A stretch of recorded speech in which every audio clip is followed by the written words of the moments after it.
apakah memang ada hal-hal seperti itu? Biasanya ada dalam suatu rumah tangga yang disebut namanya konklusi. Konklusi itu adalah kesepakatan maksudnya kesepakatan antar kedua pihak, suami dan istri, ketika ada sesuatunya kesalahan yang dianggap bahwa jangan sampai terulang kembali, itu akan menjadi satu boleh bentuk hukuman.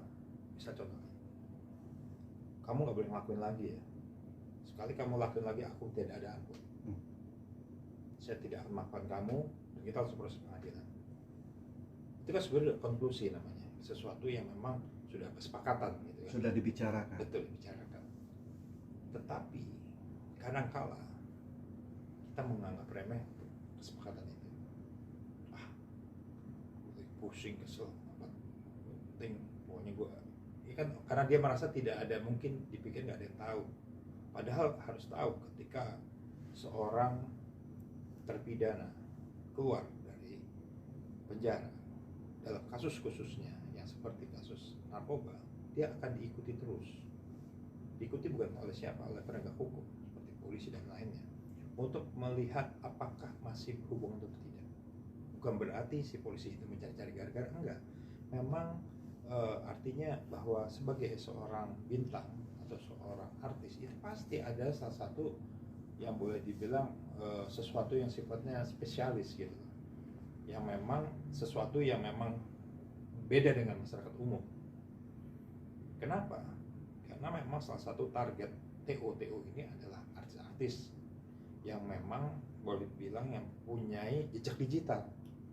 Ketika dia ditangkap sudah 3 kali, berarti ada jejak digital 1 dan 2, maka akan dilihat apakah betul dia masih melakukan atau tidak. Nah, ini kurang peka si Amar, bahwa dia merasa aman-aman saja dan merasa bahwa kecil hal ini. Padahal kalau kita bicara Undang-Undang 35 tahun 2009, sanksi-sanksi hukumannya Amar cukup berat menurut saya kalau ini memang menjadi pertimbangan majelis hakim. Artinya apa? Ketika kemarin meminta pembebasan bersyarat, itu pasti ada suatu boleh dibilang bukan perjanjian ya, tapi ada suatu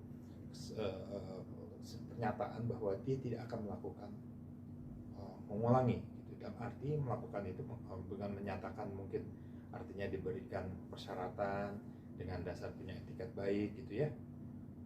Ini ada, jadi hukumannya bisa diperberat. Nah, di dalam hukum itu ada pasal-pasal. Kalau kita lihat Undang-Undang 35 itu kan, pasal-pasalnya si Amar tuh bisa kena di pasal 111, syukur-syukur bisa 127 gitu. Maka ada si pengacaranya Amar meminta agar direhabilitasi. Betul, karena itu di dalam pasal 127 itu jelas bahwa pengguna yang terkena akibat dari korban narkoba gitu ya, maka apabila memang harus mendapat salah satu rehabilitasi, baik rehabilitasi secara medis maupun rehabilitasi sosial. Nah, rehab ini kan memang suatu amanah undang-undang pasal 107 tadi kan. Tetapi pertanyaannya, apakah dibolehkan atau tidak? Itu nanti lihat di majelis. Bang, berbicara rehabilitasi, ini terkait soal barang bukti yang kemarin boleh dibilang di luar prediksi juga, dengan ada 3 paket sabu dan 4 ada 4 paket. Nah, itu kategorinya jatuhnya penggunakah atau pengedar? 4 gram lah totalnya. Iya, kalau kita lihat di sini ada 2 domain ya. Domain sebagai memiliki narkoba dan pengguna. 2 domain ini pasal tadi saya sebutkan tadi. Kalau kita bicara pasal 111 dan 112, ini tergantung daripada ukuran. Kalau ukurannya ini semakin mendekati 5 gram, ini paling takut bayar. Tapi kalau ukurannya cuma 1 gram, memang pemakai secara tidak aktif, artinya cuma memakai hari itu doang gitu. Tetapi kalau udah sampai bergram sih berarti sudah kecenderungan menyimpan menyimpan, memakai. Nah, artinya kita tahu bahwa dalam pasal-pasal di dalam undang-undang narkotika ini boleh dibilang sangat esensial gitu. Jadi kalau harus hati-hati ini menyimpan, memakai atau mendistribusikan nih. Iya. Nah, ini hati-hati nih. Gitu. Nah, saya berharap bahwa amar itu hanya memakai dan korban sebagai penyalahgunaan dari itu, dia pemakai bagi korban narkoba, sehingga di dalam amanah undang-undang pasal 127 tadi bisa rehabilitasi. Pertanyaannya kan pernah direhabilitasi juga kan 2 kali. Apakah nanti disetujui atau tidak itu majelis yang punya putusan. Tapi kita tahu bahwa ada ancaman hukuman apabila itu sampai mendekati misal gitu ya 5 gram ke atas itu berat sekali. Dan di dalam pasal kalau nggak salah di pasal 132 itu ada ancaman-ancaman kalau nggak salah sepertiga itu. Nah ini yang boleh dibilang harus diperhatikan. Kali ini terbilang berat nggak sih Bang? Karena kan kepemilikan barang buktinya atau yang ada di TKP itu luar biasa ya. Beda dengan yang kemarin di kasus kedua itu.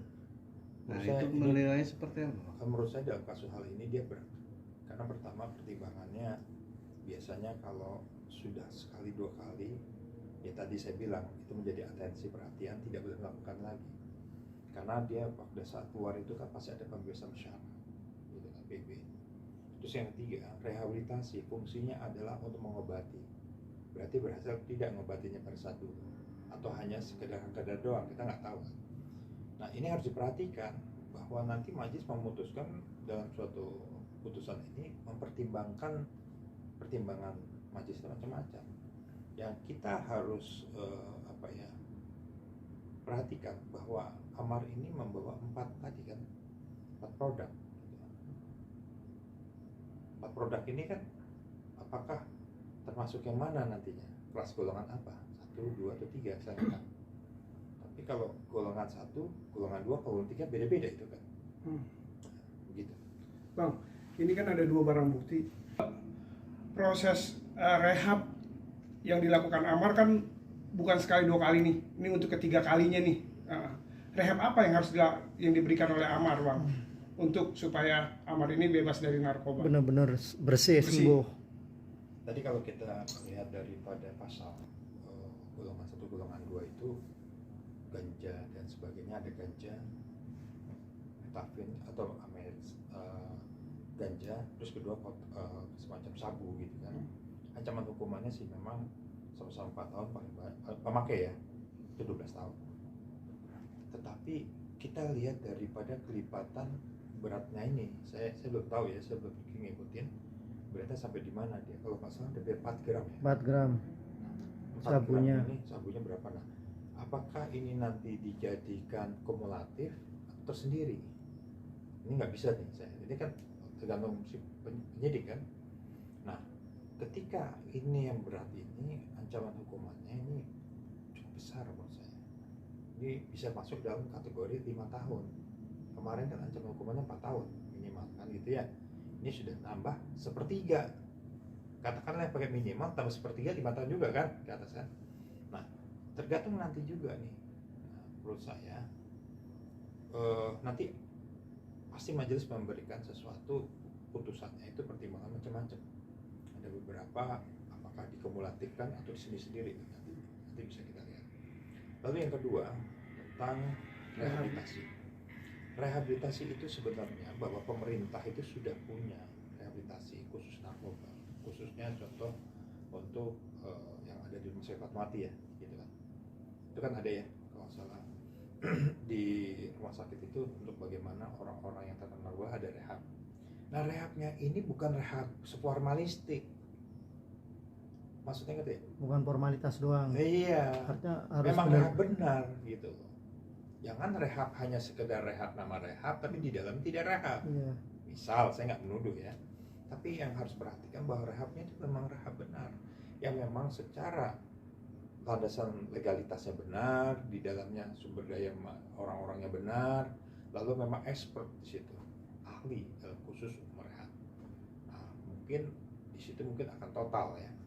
Tapi kalau maaf saja, misal kita pakai rehab yang hanya branding doang, tapi dalamnya nggak apa-apa, itu yang berbahaya. Akhirnya ya tadi hanya cuma sekedar formalitas, itu yang berbahaya.